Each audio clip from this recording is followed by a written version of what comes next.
What's up, vinyl maniacs? Welcome back to yet another chapter of Old School Metal Vinyl, your favorite YouTube channel by a self-admitted poser. And guess what? With this episode, you're gonna hate me some more because I'm about to explore the reasons why one of the most popular and beloved bands in the black metal field is actually a bunch of crap. Talking about Dissection.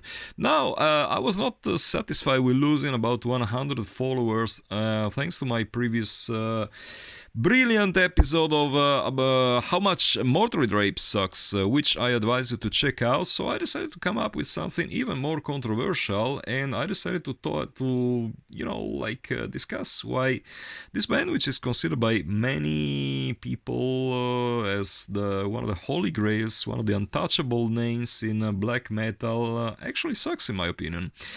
Dissection. Now, let me just tell you something about how I got introduced to Dissection music. We have to switch back to 1993. That's the times when the Somberlain got released. Now, I was familiar with Dissection music thanks to a demo song called Son of Morning, if I remember correctly, which I heard on a dub tape some months prior to the release of the first album, and which impressed me favorably well. I mean, it was a pretty cool black thrash song. I said, like, okay, you know what? Let's give this band a chance, and that's why I acquired the original CD edition of this album, because guess what? It originally came out as CD-only pressing on Fashion Records. It was later, 3 years later actually, 1996, released as a picture disc, which I ended up selling some months ago for the price of gold. I had very big expectation towards this album when it came out, was very favorably impressed by the cover artwork, which is obviously a blatant rip-off of King Diamond's Abigail. We all know where they draw the inspiration from, but the music itself left me absolutely cold feet. Now, to be honest with you, the first song, Black Horizon, no problems with it. It's a killer song, but everything else just doesn't do it for me. I don't really understand what is so great about this album and about this band that people goes bananas over it. It just doesn't do it for me. It's too much. I do see the potential, the riffing in here, don't get me wrong, but I don't know, there's way too much blast beat for me to enjoy this album as a whole. Maybe the Into Infinite Obscurity song number 2 on side B is actually not that bad, but as a whole this album just doesn't do it for me. I'm just too much of a poser to appreciate this band. It's I wouldn't say like it's the worst band ever. This record especially, I mean, it's pretty okay, I would say, by modern standards especially, because nowadays even the crap that was released in the mid 90s probably shines compared to the crap that is released nowadays. But yeah, this band didn't do it for me. And guess what? I still bought the picture disc, which gives you an insight on how dysfunctional I am in my choice of records purchasing. You might argue that I'm actually a pretty smart individual because I know exactly which records to buy, and that in order to profit on them decades later. But yeah, I mean, the fact that I bought 2 copies of this album without actually liking it is kind of telling something about my slightly autistic approach to music. But I have worse news for you, because 2 years later I did a mistake. I did an even bigger mistake acquiring Storm of the Lights Bane, the follow-up sophomore album, 1995 yearly release. I bought the very first edition when it came out. I remember I was in a shop called Galleria del Disco, Galleria Fenice, I stand corrected, in a miserable town called Trieste Merda, which is not too far away from where I live here in Italy. I remember it had just arrived in the store on that same day. They only had one copy, and I said, like, you know what? I mean, maybe I didn't like the very first album, but let's give this band another chance. And I bought it at like 27,000 liras. I think the price, uh, roughly 20 euros adjusted for inflation nowadays.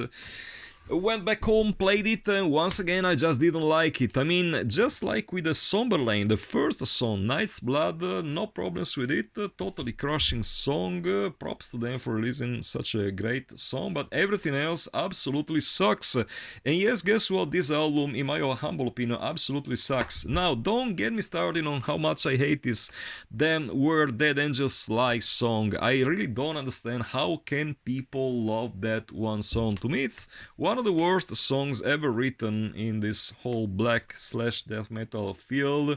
It's so mellow, so disgustingly annoying. I really can't find the words to express how much I dislike that one song.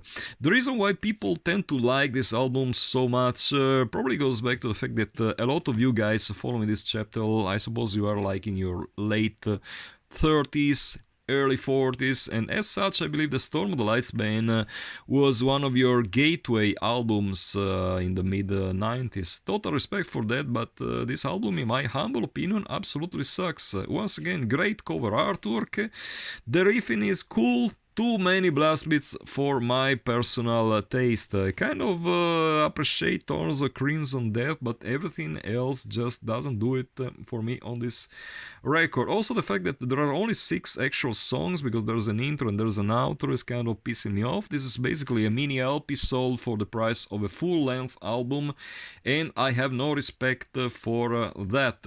Interesting thing, I ended up buying this album not once, but actually 4 bloody times. Now, this is beyond autistic. This is just probably stupid.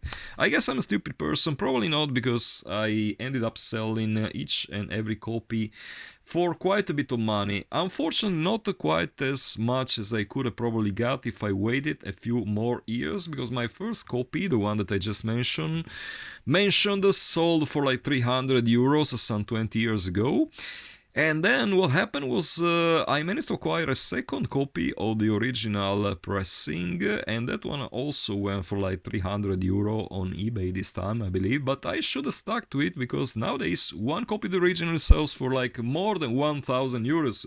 So stupid me, not just once, twice, 3 times, because yep, the next edition I bought was the double LP that the End Records put out in 2006. I remember they released all the Dissection albums, including the Somberlain with an alternative mix, as well as Storm of the Lights Bane.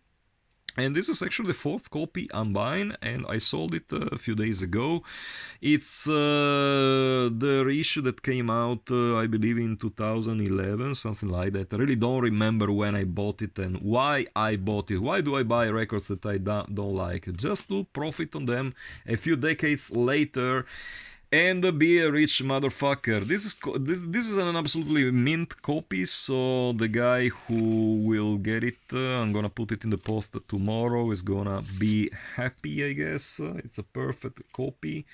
I guess I just never played it and kept it on the shelves, hoping to capitalize on it some decades later.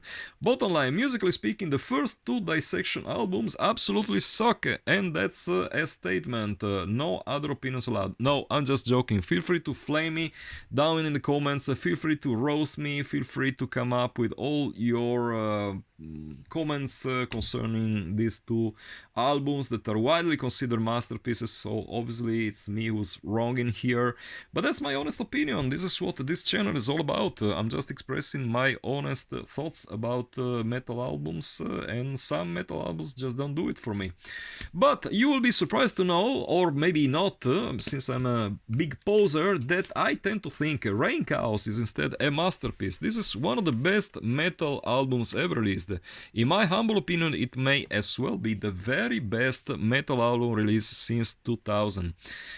at least in the last 25 years, I really can't think of any black slash death metal album that is as strong as this. And the reason why I'm saying this is that John decided to remove all the blast beats for his last album, and in hindsight, that was an absolutely spot-on decision. As a result, the brilliant riffing just managed to conquer me. Mahakali, one of my all-time favorite songs in the genre, as well as Starless Aeon, Black Dragon, Beyond the Horizon. I think like one riff on this album is probably stronger than the whole previous discography by the band combined. A pretty, humble opinion, I would say. So once again, feel free to let me know down in the comments if you think I'm a poser. No need for that, because I admit it, I'm a poser, I'm a self-admitted poser, so there's no way for you to flame me over that. It's now acquired that it's a statement, like it's taken for granted that I'm a poser. I understand absolutely nothing about music, but one thing I gotta tell you, I certainly understand more about music than those poor imbeciles who had somehow, when this album was released, 2006, I believe, there was a lot of people who compared it to In Flames and Dark Tranquillity for some reason. Now, if you really think this album sounds anything close to Dark Tranquillity, to either Dark Tranquillity or In Flames, please go get your ears and brain checked as soon as possible, because you absolutely have some problem going on. This is nothing in common with those bands. So this is way blacker. They called it a black and heavy metal album, and I do see the reason behind that label. I'm not a big fan of labels myself, but in this case, it's probably spot on. Black and heavy metal, no blast beats whatsoever. This is a brilliant version, the very first pressing, coming on Gatefold edition on Black Horizon Music. There must be like some booklet inside, and this is the only album which I think I will keep in my collection. The only album by the band that I will keep in my collection, at least, because everything else has been sold so far. The last album that I can still sell you is the Somberlain, in this reedition by Black Horizon Music, which we have just looked at a couple of minutes ago. No, Reinkaos is staying in my collection, unless some crazy offer pops up. So if you're a millionaire and want to put some, 1,000 euros on the table, then you will probably convince me. But other than that, no. Absolutely killer album, and so you can tell that I dislike Dissection. I only dislike the so-called cultish albums that they put out, and don't even get me started on how terrible that final live album that they released. I think they have more than one live album, but I'm referring to the Live Legacy album. That was a rather miserable commercial release that the Nuclear Blast put out in 1997, only included 7 songs. Like, why would you release a live album with only 7 songs? Like, no respect whatsoever for such, money-stealing commercial operations. I had that one and sold it immediately, or not immediately, because I kept it in my collection for quite some years, but then I ended up selling it. So bottom line, if you're into Dissection, I still have the Somberlain up for grabs in this nice reissue. Everything else has been sold, and I will not regret it at all. What I will indeed regret selling is the Ulver Mysticum album, split 7-inch EP, which I just sold 2 days ago and which is about to be put in the post. Now, this split EP came out in 1994 on Necromantic Gallery Productions. That was a cultish Dutch label, I think. This copy includes the original inserts, and I believe only a few copies still have the original. Let me show you a flyer that came with it. I hope it gets on focus. It's upside down. It says this is copy 589, and there's another flyer included in my copy, which I believe, I don't know really how it ended up there, because it has nothing to do with this release at all. It's a Mortis flyer of some record that he released on Malicious Records. I believe it just ended up in the copy. I I remember it was, I acquired this upon release, and it was already there. So I think that, I don't know, perhaps the two labels had traded some copies in between them, and some respective flyers were included in each other's release. Whatever the point is, this record, absolutely killer. I love the Mysticum side especially. I'm a huge Mysticum fan. I'm supporting pretty much everything Mysticum stands for. Their approach to drugs, absolutely props to it. Drugs should be...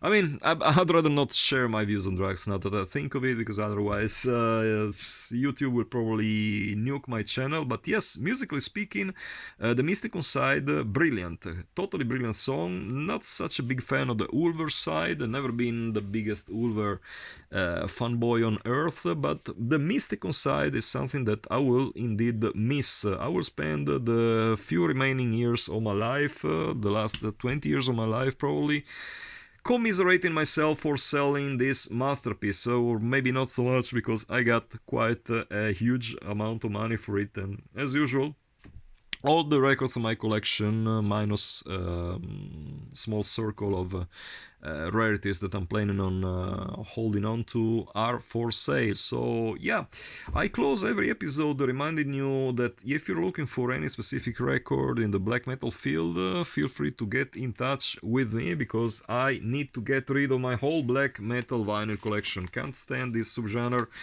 in my house anymore. So yeah, just feel free to get in touch. Also, let me know down in the comments how much of a poser I am. No need for that, because as I said before, that's taken for granted. But yeah, let me know what's your honest opinion about Dissection. Do you honestly think that Reinkaos is as bad as people tend to think?